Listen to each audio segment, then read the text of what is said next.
Good day. Today we're going to look at curve sketching of a cosine curve with an A, a B, and a C. The first thing we have to do is label the A, B, and C. The A here is a half. Even though there's a negative sign in front, the negative sign just tells me it's reflected. The B is going to be a 2, and the C is pi over 3. The next part is to find the new period. The new period is the old period of cosine, which is 2 pi, divided by the b, which would be 2 pi over 2, which is pi. We're going to look at doing a thing called a quarter period, which means you take your new period and you divide it by 4. The last thing we have to look at is the starting spot, which is my displacement. My displacement is minus c over b.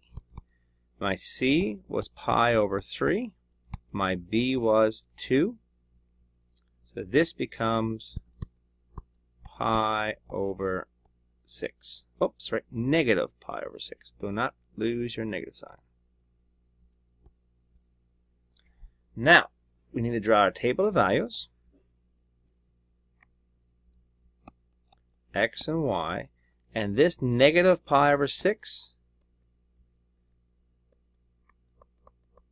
is my starting spot. You take the negative pi over 6, replace it with the x here.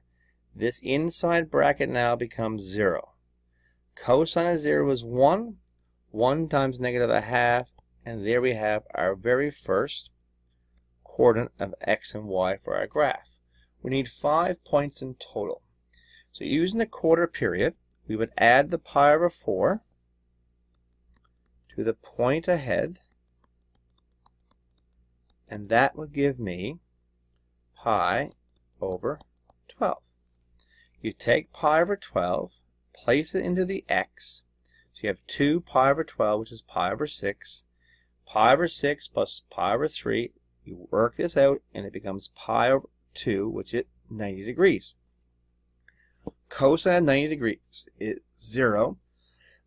Pardon me. 0 times negative 1/2 is 0. To get the next point, we take the pi over 12,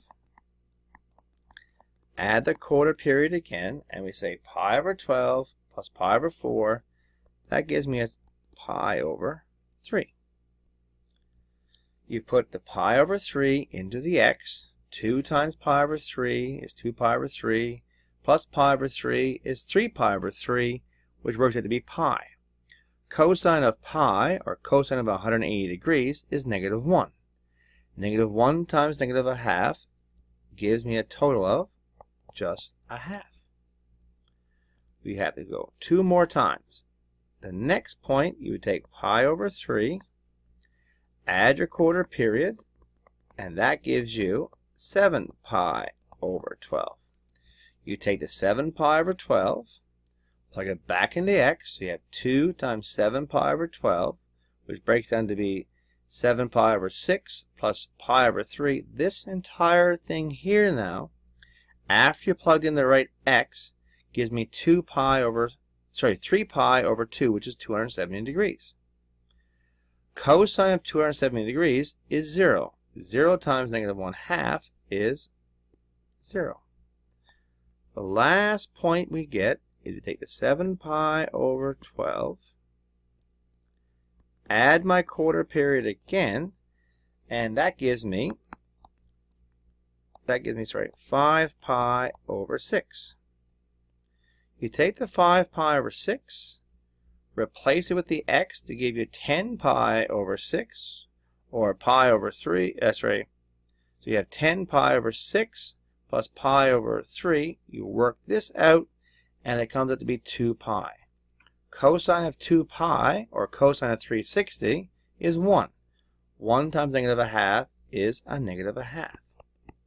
So now we have these points. You can jot down these points for a second on a piece of paper, because now we're about to graph these. So you take out your grid, make a nice y-axis, a nice x-axis, and we know our first point was negative, so negative sign over here, negative pi over 6. The next x point was pi over 12. Then we had pi over 3. Then we had, on the x-axis, 7 pi over 12. And finally we had 5 pi over 6. My y values were a half, and they were a negative a half. So the first point was negative pi over 6 and negative 1/2. The next point was pi over 12 and 0. The next point was pi over 3 and a half. The next point was 7 pi over 12 and 0. And finally 5 pi over 6 and negative 1/2. So we do our graph, and there's your cosine curve.